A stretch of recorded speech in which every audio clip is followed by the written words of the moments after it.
R C B playing 11ನಲ್ಲಿ ಈ ಇಬ್ಬರು ಫಿಕ್ಸ್. ಮೇಲೆ ಸೋತ ನಂತರ ಆರ್ ಸಿ ಬಿ ಪ್ಲೇಯಿಂಗ್ 11ನಲ್ಲಿ ದೊಡ್ಡ ಬದಲಾವಣೆಯಾಗಿದೆ. ನೆಕ್ಸ್ಟ್ ಮ್ಯಾಚ್ ಮುಂಬೈ ಮೇಲಿರೋದ್ರಿಂದ ಆರ್ ಸಿ ಬಿ ಪ್ಲೇಯಿಂಗ್ 11ನಲ್ಲಿ ಈ ಬದಲಾವಣೆ ಆಗಲೇಬೇಕು ಮತ್ತು ಇದು ಅನಿವಾರ್ಯವಾಗಿದೆ ಆರ್ ಸಿ ಬಿ ತಂಡಕ್ಕೆ.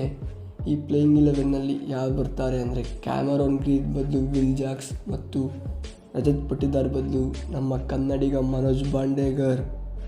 ಈ ಎರಡು ಬದಲಾವಣೆಯನ್ನು ಆರ್ ಸಿ ಬಿ ತಂಡ ಮಾಡಲೇಬೇಕು ಮತ್ತು ಮಾಡೇ ಮಾಡ್ತಾರೆ ಎನ್ನುವ ಸುದ್ದಿಗಳು ಓಡಾಡ್ತಾ ಇದೆ ಮತ್ತು ಇನ್ನೂ ಹೆಚ್ಚಿನ ಬದಲಾವಣೆಯನ್ನು ಮಾಡ್ಬೋದು. ಮ್ಯಾಚಿಗೆ ನೋಡಿಕೊಂಡು ಮಾಡ್ತಾರೆ ಅಂತ ಅನಿಸುತ್ತೆ. ಒಟ್ಟಿನಲ್ಲಿ ಆರ್ ಸಿ ಬಿ ತಂಡ ಬದಲಾವಣೆಯನ್ನು ಮಾಡಲೇಬೇಕು ಮುಂದಿನ ಪಂದ್ಯವನ್ನು ಗೆಲ್ಲಬೇಕಾದರೆ, ಇಲ್ಲಾಂದರೆ ಕಷ್ಟ ಆಗುತ್ತೆ.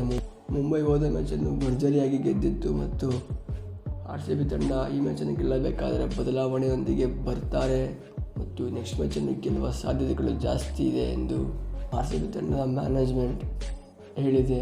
ನೀವೇನು ಹೇಳ್ತೀರಾ? ಈ ಬದಲಾವಣೆ ಮಾಡಬೇಕಾ ಇಲ್ವಾ ಅಂತ ಕಮೆಂಟ್ ಮಾಡಿ. ವಿಡಿಯೋಸ್ನ ಲೈಕ್ ಮಾಡಿ, ಚಾನಲ್ಗೆ ಹೊಸಬರಾಗಿ ಸಬ್ಸ್ಕ್ರೈಬ್ ಮಾಡಿ. ಸಿಗೋಣ ಮತ್ತೊಂದು ವಿಡಿಯೋದಲ್ಲಿ.